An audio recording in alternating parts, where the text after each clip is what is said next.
Hello friends, आज मैं आपके लिए एक नई वीडियो लेकर आ चुकी हूँ और आपका मेरे चैनल में स्वागत है। और ये जो वीडियो है मेरी देव दीपावली के लिए भी है। तो फ्रेंड्स, आप इसे देव दीपावली को अच्छे से मनाइए और वीडियो को पूरा देखिएगा। आप चैनल पर नए हैं तो मेरे चैनल को सब्सक्राइब कीजिएगा और वीडियो पसंद आने पर उसे लाइक शेयर कमेंट जरूर से कीजिएगा। तो देव दीपावली अच्छे से मनाइएगा, क्योंकि इस दीपावली को देव भी मनाते हैं और मनुष्य भी। ये बहुत अच्छी तरह से मनाना चाहिए। इससे हमारे घर में बरकत आती है और विष्णु भगवान प्रसन्न होते हैं, क्योंकि ये वैकुंठ चतुर्दशी होती है और विष्णु भगवान जब प्रसन्न होते हैं तो हमें वैकुंठ धाम में प्रवेश मिलता है और वहीं पर हमें वास मिलता है। सबसे पहली टिप है हमारी साड़ी को लेकर। साड़ी होती है या कोई भी हमारा नया कपड़ा होता है, तो क्या होता है, हम जब इस तरीके से ब्रश से उन्हें धोते हैं तो उनके जो तार होते हैं वो ब्रश के साथ खिंचकर चले आते हैं और हमारा कपड़ा ख़राब हो जाता है। तो हमें ऐसा क्या करना चाहिए जिससे हम कपड़ा भी धो पाएँ और हमारा कपड़ा ख़राब भी ना हो, तो ना ही इसकी नग वगैरह निकले। तो हमें क्या करना होगा, तो हमें लेना है अपना कपड़े धोने का ब्रश और उस ब्रश को हमें इस तरीके से जब हम कपड़े पर लगाते हैं तो हमारे कपड़े के जो तार होते हैं ब्रश खींच लेता है।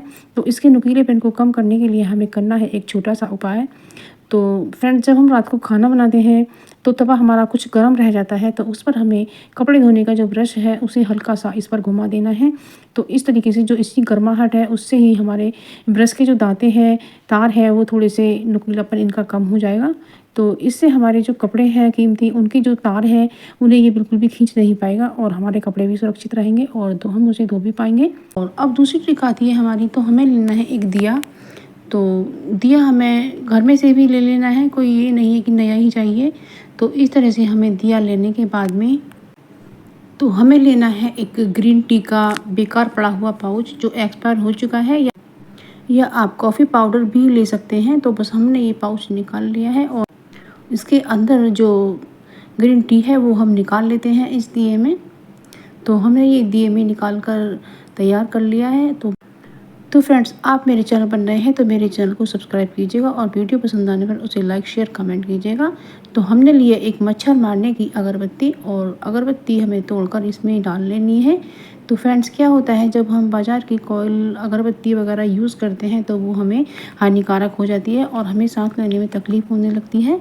तो हमें इसलिए ये देसी नुस्खा ही आजमाना है और इसके अंदर थोड़ा सा डालना है हमें ऑयल। ऑयल आप कोई भी ले सकते हैं और आपके पास नीम का ऑयल हो तो ज़्यादा अच्छा है, नहीं तो सरसों का भी लिया जा सकता है। और इसमें हमने थोड़ी सी डाल दी है कॉटन। तो बस इस तरीके से हम इसमें दिया सलाई से इसमें आग जला देते हैं। और आपके पास यदि लौंग हो तो आप 2 लौंग भी इसमें डाल सकते हैं। तो बस इसी तरीके से हमें जलाना है। हम लंबी बाती भी बना लेते हैं, क्योंकि दीपावली पर लंबी बाती ही ज़्यादा बनानी चाहिए, क्योंकि लक्ष्मी जी के लिए लंबी बाती ही जलाई जाती है। तो हम इसलिए ये जो अगरबत्ती की स्टिक होती है इस पर से ही इस तरह से अगरबत्ती हटा देते हैं और इसको इस तरह से निकाल लेते हैं। तो बस ये स्टिक हमारी तैयार है। अब हम तो ये इस तरह से हमें कॉटन ले लेना है। तो हमें लंबी बाती बनानी है। तो बस इस तरह से कॉटन को लेने के बाद में बस इस पर स्टिक लगाएंगे और बहुत ही अच्छी तरीके से जल्दी से बाती बन जाती है। ये बहुत ही अच्छा तरीका है, आप इसे वीडियो को पूरा देखिएगा। तो इस तरीके से स्टिक पर हमें कॉटन लगाना है और इसे हमें हाथ से भी इस तरह से रगड़ना है, तो इसकी बाती बहुत जल्दी से बन जाती है, जैसा कि आप वीडियो में देख पा रहे हैं। तो बस इस बाती को हम एक इस तरह की खूबसूरत बाती बना लेते हैं। हमें 4 बातियों की एक बाती बनानी है, या आप इसमें 5 बाती भी ले सकते हैं और ये बहुत ही सुंदर बाती लगती हैं जब इस तरह से हम जलाएंगे। हमें इसके लिए बड़ा दिया लेना होता है, तो ये बहुत ही सुंदर लगेंगी। और या फिर आप छोटा दिया भी ले सकते हैं। लेकिन जब ये बाती दीप में हम प्रज्वलित करेंगे तो इससे हमारी दीपावली में 4 चांद लग जाएंगे और इससे घर डेकोरेट हो जाएगा। तो ऐसी बाती भी आप बनाकर ज़रूर से रखिएगा। और हेलो फ्रेंड्स, ये पानी पर दिए जलाइएगा। तो इसके लिए हमने सिरप के ढक्कन लिए हैं और इन्हें कैंची से काटा है और इसका जो पीछे वाला हिस्सा है वो निकाल करके उसे इसमें हमने होल बनाए हैं गरम पेचकस से और उसे पानी भर करके बाउल में दियों में रख लिया है। और हम लंबी बाती बना रहे हैं और लंबी बाती को बनाने के बाद इसको हमें मोमबत्ती पिघलाने के बाद मोम में इनको डुबाना है और फिर जब ये सूख जाएंगी तो इस तरह से पानी पर जल जाएंगी। या फिर आप तेल भी ले सकते हैं, तेल में इन्हें भिगो करके रख दीजिएगा और इस तरह से आप फिर इन्हें दिए में रखेगा। तो इस तरीके से आप दीपावली पर अपने घर को डेकोरेट कर सकते हैं। और ये मैं पूजा के लिए नहीं बना रही हूँ, ये मैं डेकोरेट करने के लिए बना रही हूँ। और एक बाती को सीधा करने के लिए आप पेन भी लगा सकते हैं। और इस तरह से बाउल में पानी भर के उसमें फूल डाल करके सजा करके आप देखिएगा कितनी सुंदर रंगोली बन गई है। तो फ्रेंड्स, चैनल पर नए हैं, चैनल को सब्सक्राइब भी कीजिएगा। चकला होता है, उस पर हम अन्न की जब रोटियां बनाते हैं तो उसमें थोड़ा सा पार्ट कहीं ना कहीं लगा रह ही जाता है, तो उस पर हम नहीं बनाते हैं, कितना ही साफ़ कर लें लेकिन फिर भी डर रहता है। तो हम यहाँ पर इसे बनाएंगे और हमने अच्छे से अपने काउंटर को साफ़ किया है। तो इस तरीके से हम पराठे को बना लेते हैं, ये बहुत ही ईजिली बन जाता है। तो सूखा आटा लगाने के बाद एक हाथ हमें साइड में लगाना है और इस तरीके से बेलना है। तो आप देख सकते हैं कि पराठा हमारा बनकर तैयार है और हमारा तवा भी गर्म हो गया है और इस पर हमने कुट्टू का पराठा डाल दिया है। तो बस इसे हमें उल्टा कलछी करके ही निकालना है, तो इससे हमारा जो पराठा है वो टूटेगा बिल्कुल भी नहीं। ये बहुत ही अच्छी ट्रिक है। तो अब बस इसके ऊपर हम ऑयल लगा देते हैं और हम ऑयल थोड़ा थोड़ा ही लगा रहे हैं क्योंकि ज़्यादा ऑयल नुकसान भी कर सकता है। तो जब ज़्यादा ऑयल खाते हैं तो हाई बीपी की समस्या हो जाती है, इसलिए हमें थोड़ा कंट्रोल में ही खाना होता है। तो बस ये पराठा हमारा सिक कर के तैयार है और हम सबसे पहले माता रानी का भोग लगाएंगे। और हमने एक गाय का पराठा भी निकाला है और बस ये हमने थाली तैयार कर ली है जिसमें हमारी दही और आलू की सब्ज़ी है। और बस इसमें हम कोटू का पराठा रखने के बाद इसमें माता रानी का भोग लगाएंगे। और जब आप लड्डू गोपाल जी का भोग लगाएं तो उसमें तुलसी का पत्ता ज़रूर से रखेगा, वरना भगवान जी भोग नहीं लगा पाते हैं। तो हमने ये लड्डू गोपाल जी के भोग के लिए हमने तुलसी का पत्र इसमें अर्पित किया है। तो अब ट्रिक है हमारी रुमाल को लेकर। तो फ्रेंड्स, जब हम शादी या पार्टी या किसी भी फंक्शन में जाते हैं तो हम हैंकी ज़रूर से लेकर जाते हैं, लेकिन होता क्या है कि हम हाथ में हैंकी को ले लेते हैं, लेकिन हम कभी कभी बातों में या ध्यान बट जाने के कारण ऐसा होता है कि हमारा जो हैंकी होता है वो हाथ से गिर ही जाता है और हमारा नुकसान हो जाता है। और हमें जब ज़रूरत होती है तो हमें हैंकी नहीं मिल पाता है। तो हमें ऐसा क्या करना है जो हमारा हैंकी बिल्कुल भी ना गिरे। तो हमें लेना है एक सेफ्टी पिन और हमें सेफ्टी पिन बहुत छोटा सा ही लेना है और इसके एक कॉर्नर में सेफ्टी पिन को इस तरीके से हमें लगा देना है और हमें अपनी एक बैंगल में इस तरह से लगाना है और हैंकी की तह बना करके इसे अपने हाथ में इस तरीके से ले लेना है। अब आप चाहे कितनी भी बात कीजिएगा और आपका ध्यान हैंकी में रहे या न रहे, लेकिन आपका जो हैंकी है वो बिल्कुल भी नहीं खोएगा। तो इस तरीके से यदि आपका ध्यान बट भी जाता है और हाथ से गिर भी जाता है तो वो बिल्कुल भी खोएगा नहीं। तो इस तरीके से आप अपने हैंकी को बचा सकती हैं और नुकसान भी होने से बच सकता है। कभी कभी हमारा बहुत प्यारा हैंकी होता है, जब खो जाने पर हमें बहुत ही दुख पहुँचता है। तो ट्रिक आती है फ्रेंड्स दवाइयों को लेकर। तो जो हमारी दवाई रखी रहती है उन पर जो एक्सपायरी डेट होती है, तो आई साइट वीक हो जाने के कारण वो हमें दिखलाई नहीं पड़ती है। तो आप मोबाइल का सहारा इस तरह से ले सकते हैं। तो सबसे पहले तो इनका फ़ोटो खींचें और फिर मोबाइल में उसे जूम करके देख लें, तो इससे आप दवाई की होने वाली एक्सपायरी डेट को देख पाएंगे। तो इस तरह से आप इसका फ़ायदा उठा सकते हैं, नहीं तो फिर हमें एक्सपायर दवाई ही लेनी पड़ जाती है और हमें पता भी नहीं चल पाता है।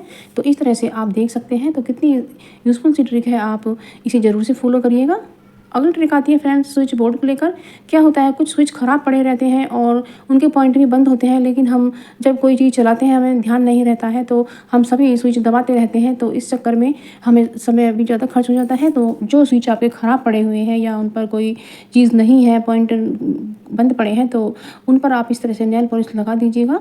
तो इस तरीके से आप कर सकते हैं। या कभी कभी ऐसा भी होता है कि स्विच बोर्ड की चटनी इतनी गंदी हो जाती है कि वो तो अब अगली ट्रिक आती है फ्रेंड्स। क्या होता है कि इस फिंगर में हमें ये क्लॉथ पिन लगानी है, क्योंकि हमारे पेट में कभी कभी दर्द उठ जाता है और हम बहुत परेशान हो जाते हैं और हमारे घर पर कोई मेडिसिन भी नहीं होती है। तो हमें उस समय ये क्लॉथ पिन इस तरह से लगा लेना है। तो इससे धीरे धीरे क्या होता है फ्रेंड्स कि हमारा जो दर्द है वो धीरे धीरे बंद हो जाता है और इस तरीके से हमें लगाना है। तो इसे हम एक एक मिनट के अंतराल पर इस तरह से खोल खोल कर लगाते जाएंगे और हमें ये 3-4 मिनट तक इसी तरह से करना है। तो ये बहुत ही यूज़फुल सी ट्रिक है, आप ज़रूर से कीजिएगा। तो इस तरीके से जो हमारा पेट का दर्द है वो शांत हो जाता है और हमें काफ़ी राहत मिल जाती है। तो जब आपके इस तरह से दर्द उठे तो आप जल्दी से यही कीजिएगा और ये जो पॉइंट आप देख रहे हैं ये हमारे सिर से संबंधित है। जब हमारे सर में दर्द हो जाता है तो आप इस पॉइंट को इस तरीके से दबा सकते हैं, और या आप कोई पेंसिल भी ले सकते हैं। जो पेंसिल का पिछला वाला हिस्सा होता है, जो कच्ची पेंसिल होती है, उसका पिछला वाला हिस्सा भी आप इसे दबाने के लिए यूज कर सकते हैं। तो इस तरीके से फ्रेंड्स आप इन पॉइंटों को दबाकर भी राहत पा सकते हैं। तो फ्रेंड्स ये मंदिर है, ये अन्नपूर्णा माता का मंदिर है और राधा कृष्ण जी का बहुत ही प्यारा मंदिर है। और मैं इसकी वीडियो बनाकर लाई थी, तो मेरा मन किया कि मैं आपको भी इनके दर्शन कराऊं। तो वैकुंठ चतुर्दशी के दिन आप राधा कृष्ण के दर्शन कीजिएगा, आपको पुण्य लाभ मिलेगा। और ये बहुत ही सुंदर है, इसलिए मैंने आपको इनका दर्शन कराया है। और यहाँ पर माता अन्नपूर्णा का भी विग्रह है, ये बहुत ही सुंदर है और बहुत ही प्यारी है। के लिए बत्तियां बनानी है, और हमें या तो हमें गंगा जी पर दीपदान करना है, या हमें किसी देवालय में करना है, या फिर कहीं भी आप न जाए तो आप अपनी तुलसा जी के गमले के पास भी दीपदान कर सकती हैं। तो इस तरीके से हमें स्वास्तिक बनाना है। मैं प्लेट में दिखा रही हूँ, आप चाहें तो गमले के पास भी ज़मीन में बना सकती हैं। और इस तरीके से स्वास्तिक बनाने के बाद में इस पर रखने हैं हमें चावल, और इस पर रखनी है हमें मौली। और मौली रख देने के बाद हमें इसमें थोड़ी चीनी भी रख सकते हैं, और इस पर हमें दिया रखना है। और दिया आप मिट्टी का भी ले सकते हैं, या आप दीपदान मंदिर में करने जाएं या कहीं भी करने चाहें तो आप पीतल का दिया भी ले सकते हैं, या स्टील का भी लिया जा सकता है। तो इसमें मैंने तो ये तिल का तेल डाला है, आप इसमें देसी घी भी डाल सकती हैं। आप देसी घी डालें तो ज़्यादा अच्छा रहेगा। और ये मैं एक बत्ती रख कर दिखा रही हूँ, और आपको यहाँ 3 से 65 बत्ती रखनी है। तो मैं 365 बत्तियाँ तो अपनी मंदिर में जलाऊंगी दीपदान करते समय वैकुंठ चतुर्दशी को, इसलिए मैं यहाँ पर एक बत्ती ही रख कर दिखा रही हूँ। और इस तरीके से हमें मंत्र देना है, और इस पर हमें दक्षिणा भी रख देनी है। तो इस तरीके से आपके पास कोई फल हो तो फल भी रख सकते हैं। तो इस तरह से आप शाम के समय ये दान किया जाता है। तो ये दीपदान हमें इस तरह से करना है। और हमें फिर ये जो तुलसी की जड़ में शालिग्राम जी की बाटी रखी रहती है, इस पर भी हमें जल चढ़ाना है, और इस पर हमें चंदन लगाना है।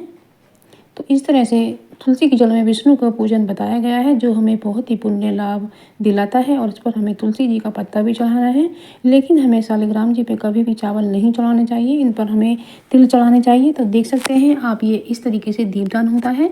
तो ये बहुत यूज़फुल टिप्स हैं, आप इस तरीके से अपने कार्तिक माह में वैकुंठ चतुर्दशी को दीपदान करिएगा फ्रेंड्स, ये बहुत ही।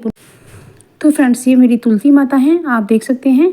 और जिस घर में नेगेटिव ऊर्जा होती है वहाँ तुलसी का पौधा नहीं पनप पाता है, लेकिन जहाँ घर का वास्तु अच्छा होता है और घर में पॉजिटिव ऊर्जा होती है तो वहाँ पर तुलसी जी अच्छे से होती हैं। तो आप देख सकते हैं कितनी अच्छी तुलसी माता हैं, और ये तुलसी जी अच्छे से हो रही हैं। तो इस तरीके से फ्रेंड्स आप अपनी तुलसी जी का भी पूजन जरूर से कीजिएगा। कार्तिक मास में तुलसी पूजन का महत्व बहुत ज़्यादा है, और इससे हमें मुक्ति मिलती है। ये